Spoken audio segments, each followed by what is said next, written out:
Capítulo 4. Perder para ganhar. Que problema eu quero? Estratégia é fazer escolhas, é abrir mão. É escolher deliberadamente ser diferente. Michael Porter. Imagina que você pudesse voltar a 1972 e investir $1 em cada uma das 500 maiores empresas na classificação da agência Standard & Poor's. Em 2002, que empresa teria gerado maior lucro para o investimento? A GE? A IBM? A Intel? De acordo com a revista Money e a análise iniciada com base na Ned Davis Research, a resposta é: nenhuma das anteriores. A empresa mais lucrativa foi a Southwest Airlines. Isso é surpreendente, porque sabe-se que as linhas aéreas não geram muito lucro. No entanto, ano após ano, a Southwest, comandada por Herb Kelleher, produziu constantemente resultados financeiros admiráveis. A abordagem essencialista dos negócios está no centro da explicação. Certa vez compareci a um evento em que Herb foi entrevistado sobre a sua estratégia de negócios. Quando ele começou a falar de como agia de forma resoluta na hora de abrir mão de alguma coisa na Southwest, meus ouvidos se aguçaram. Em vez de disponibilizar trajetos para todos os destinos, ele escolheu deliberadamente só oferecer poucos voos diretos. Para não aumentar o preço da passagem, a fim de cobrir o custo das refeições, decidiu não oferecer comida.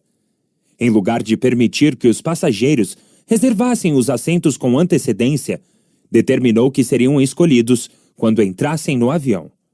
E não quis vender passagens caras com serviço de primeira classe, oferecendo apenas a classe econômica. A empresa resolveu abrir mão de tudo isso não por omissão, mas de propósito.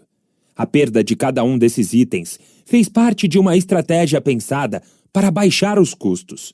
Ele correu o risco de perder clientes que queriam uma variedade maior de destinos, a opção de comprar refeições caras e etc. Sim, mas Kelleher tinha total clareza do que a empresa era, uma companhia aérea de baixo custo, e não era. E suas concessões refletiram isso. Ele mesmo explicou como funciona seu pensamento essencialista. É preciso examinar cada oportunidade e dizer: acho que não. Sinto muito. Não vamos fazer 1000 coisas diferentes que, na verdade, não contribuirão muito para o resultado que queremos.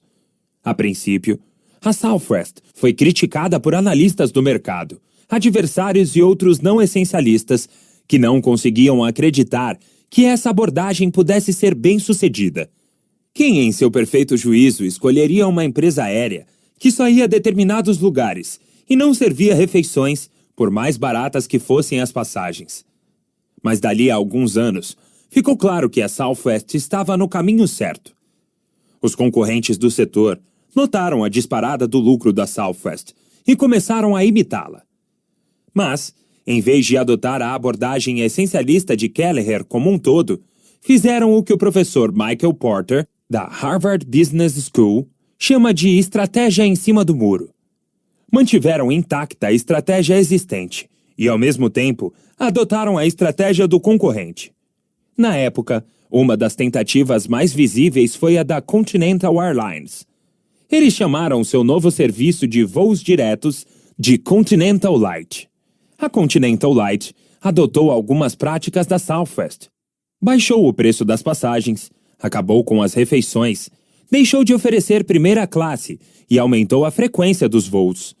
O problema foi que, como ainda se agarrava ao modelo de negócios existente, a Continental Light respondia apenas por um pequeno percentual dos voos oferecidos pela empresa. Não havia eficiência operacional que permitisse que fossem oferecidos preços competitivos. Assim, a empresa foi forçada a economizar de um modo que acabou comprometendo a qualidade do serviço. Enquanto a Southwest, consciente e deliberadamente, abriu mão de certas coisas em áreas estratégicas importantes, a Continental se viu obrigada a fazer pequenos sacrifícios que não obedeciam a uma estratégia coerente. De acordo com Porter, uma posição estratégica só é sustentável caso se abra mão de outras posições. Ao tentar manter duas estratégias incompatíveis, a empresa foi reduzindo sua capacidade de ser competitiva. A estratégia em cima do muro saiu caríssima para a Continental. Ela perdeu centenas de milhões de dólares em voos atrasados, e de acordo com Porter, os voos atrasados e os cancelamentos geraram um índice de 1.000 reclamações por dia. O presidente acabou demitido. Moral da história: ignorar a realidade das concessões deliberadas é uma estratégia terrível para as empresas. Acontece que também é uma estratégia terrível para as pessoas. Você já conviveu com alguém que está sempre tentando encaixar só mais uma coisinha nas 24 horas do dia? Pessoas assim sabem que têm 10 minutos para chegar a uma reunião, mas ainda se sentam para responder alguns e-mails antes de sair. Ou concordam em entregar um relatório na sexta-feira, embora outro prazo importante se encerre no mesmo dia. Ou talvez prometam dar uma passadinha na festa de aniversário do primo sábado à noite, embora já tenham comprado ingresso para um show que começa exatamente na mesma hora. Sua lógica, que ignora a realidade de que para ganhar é preciso perder, dá para fazer as duas coisas. Um problema mais importante é que essa lógica é falsa. Inevitavelmente, eles chegam atrasados à reunião, perdem um ou ambos os prazos, ou entregam 2 projetos mal feitos, e ou não vão à festa do primo, ou perdem o show. A realidade é que, por definição, dizer sim a uma oportunidade exige dizer não a várias outras. Até que aceitemos essa realidade de perder algumas coisas para ganhar outras, seja na vida pessoal, seja na profissional, estaremos condenados ao mesmo destino da Continental: ficar presos numa estratégia em cima do muro, que nos força a fazer por omissão pequenos sacrifícios que talvez não fizéssemos de caso pensado. Num artigo para o The New York Times, Erin Callan, ex-diretora financeira do banco de investimentos Lehman Brothers, contou o que sacrificou por abrir mão de coisas por omissão. Ela escreveu: "Não comecei com a meta de me dedicar inteiramente ao emprego. Isso foi se insinuando com o tempo. A cada ano que passava, pequenas modificações se tornavam a nova regra. De início, eu gastava meia hora no domingo organizando os e-mails, a lista de afazeres e a agenda para facilitar a manhã de segunda-feira. Então, passei a trabalhar algumas horas no domingo. Depois, o dia inteiro. Meus limites foram se desfazendo, até que só restou trabalho." A história dela demonstra uma verdade importantíssima. Podemos assumir a responsabilidade por fazer as escolhas difíceis ou permitir que outros, nossos colegas, o chefe, os clientes, decidam por nós. No meu trabalho, já notei que os altos executivos são os que têm mais dificuldade na hora de aceitar a realidade de que é preciso perder para ganhar. Recentemente, passei algum tempo com o CEO de uma empresa do Vale do Silício avaliada em 40 bilhões de dólares. Ele me mostrou a declaração de valores da empresa, que acabara de redigir e planejava anunciar a toda a companhia. Damos valor à paixão, inovação, execução e liderança. Ora, quem não valoriza essas coisas? Isso não diz nada aos funcionários sobre o que a empresa mais valoriza. Não diz nada sobre as escolhas que os funcionários deveriam fazer quando esses valores estivessem em risco. O mesmo acontece quando as empresas afirmam que sua missão é servir igualmente a todos os interessados, ou stakeholders. Clientes, funcionários, acionistas. Dizer que valorizam do mesmo modo todos aqueles com quem a empresa interage deixa os administradores sem nenhuma orientação clara sobre o que fazer quando houver necessidade de realizar certas escolhas, em detrimento de outras que envolvam essas pessoas. Compare isso com o modo como a Johnson & Johnson se recuperou do escândalo trágico do Tilenol envenenado com cianureto em 1982. Na época, a empresa detinha 37% do mercado, e o Tilenol era seu produto mais lucrativo. Então, surgiram notícias de que 7 pessoas tinham morrido depois de tomar o remédio. Mais tarde, se descobriu que os frascos tinham sido violados. Como a Johnson & Johnson deveria reagir? Era uma questão complicada. A principal responsabilidade da empresa seria assegurar a segurança dos clientes com a retirada imediata de todos os produtos Tilenol das prateleiras das drogarias? Usar a assessoria de imprensa para controlar os danos e evitar que os acionistas perdessem dinheiro? Ou seu dever seria, em primeiríssimo lugar, consolar e indenizar as famílias das vítimas. Ainda bem que eles tinham o credo. Uma declaração escrita em 1943 pelo então presidente Robert Wood Johnson, literalmente gravada em pedra na sede da empresa. Diferentemente da maioria das declarações de missão, o credo de fato lista os elementos principais da empresa em ordem de prioridade. Os clientes vêm em primeiro lugar, os acionistas em último. Em consequência, a Johnson & Johnson decidiu rapidamente recolher todos os frascos de Tilenol, embora o impacto fosse imenso sobre o lucro da empresa. Uma perda de cerca de 100 milhões de dólares, segundo algumas notícias. A segurança dos consumidores, ou 100 milhões de dólares. Não foi uma decisão fácil, mas o credo ofereceu uma noção clara do que era mais essencial. Permitiu que a empresa perdesse o que era preciso para ganhar o verdadeiramente importante. Certa vez, trabalhei com uma equipe de executivos que precisavam de ajuda na priorização. Eles se esforçavam para identificar os 5 principais projetos que o departamento de informática deveria terminar no ano seguinte. E uma das gerentes tinha muita dificuldade. Ela insistia em qualificar 18 projetos como prioridade máxima. Pedi que escolhesse só 5. Então, ela levou a lista de volta à equipe e 2 semanas depois me mostrou a nova versão. Tinha apenas um projeto a menos. Como se recusou a perder mais do que isso, ela acabou distribuindo por 17 projetos o tempo necessário para 5. Não surpreende que não tenha obtido o resultado que queria. Sua lógica de "podemos fazer tudo" não tinha como dar certo. É fácil perceber por que é tão tentador negar a realidade das trocas e concessões.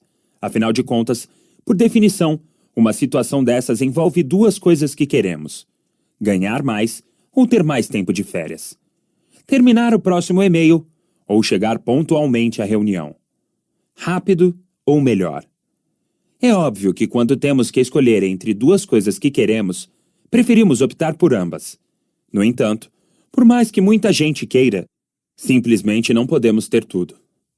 O não essencialista aborda cada dilema desses se perguntando: como fazer ambos? Os essencialistas fazem a pergunta mais difícil, mas em última análise, mais libertadora. Que problema eu quero? Ele busca deliberadamente perder para ganhar. Age por si, em vez de esperar que ajam por ele. Certa vez, Jim Collins, autor do clássico de administração Empresas Feitas para Vencer, ouviu de Peter Drucker que era possível desenvolver uma grande empresa ou desenvolver grandes ideias, mas não ambas ao mesmo tempo. Jim escolheu as ideias. Em consequência dessa opção de perder para ganhar, sua empresa só tem 3 funcionários em horário integral, mas suas ideias chegaram a dezenas de milhões de pessoas por meio de seus livros. Por mais dolorosas que possam ser, as soluções de concessão constituem uma oportunidade importante.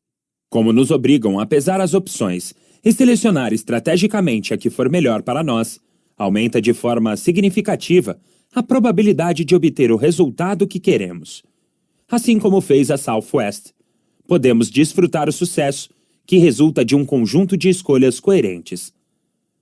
Observei um bom exemplo dessa abordagem numa viagem recente a Boston. Ainda no avião, comecei a conversar com um casal que visitaria o filho em Harvard. Estavam visivelmente orgulhosos, porque o filho estudava lá, e fiquei curioso com a estratégia usada pelos pais e pelo rapaz para que fosse aceito lá. Eles disseram: nós o fizemos experimentar várias coisas, mas assim que ficava claro que aquela atividade não o extraía o máximo de seu potencial, conversávamos e o tirávamos dela. Esses pais essencialistas tinham decidido de maneira deliberada que a meta era ter o filho em Harvard, e entenderam que esse sucesso exigia concessões estratégicas que o fizessem se destacar no que era realmente bom.